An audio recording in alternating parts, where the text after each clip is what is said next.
Benda has launched the second generation of its middleweight V-twin cruiser, the Chinchilla 500. This model features an E-clutch system and boasts highly distinctive design elements.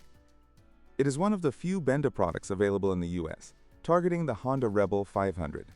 The bike appeals to prospective buyers with a low price point of $6, $149, and a 47 HP V-twin engine. The strategy involves offering a lower price combined with higher specifications to compete in the current market.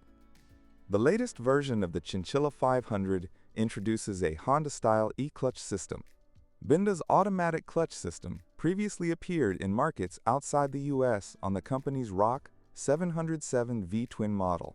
The system bears a strong resemblance to Honda's E-clutch in both design and operation. Like Honda's system, it retains the conventional clutch mechanism, including the left handlebar lever and gear shift pedal, but adds an electromechanical servo system capable of automatically operating the clutch when the rider chooses not to do so manually.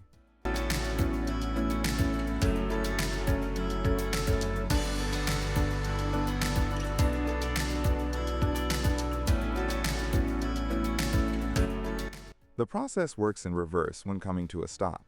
The clutch disengages automatically before the engine stalls. Riders can regain full control of the system at any time simply by pulling the clutch lever. While the Honda Rebel 500 could potentially receive the E-clutch feature, given that it is already an option on the smaller Rebel 300, Benda has beaten Honda to the punch in the 500cc category. This version also sees a power boost, rising from 47 horsepower in the current model to 54 horsepower, resulting from a 24cc increase in engine displacement, bringing the total capacity to exactly 500cc. The new model features a longer rear fender for a more traditional cruiser profile and dual-sided exhaust pipes, replacing the stacked pipe configuration found on the current model.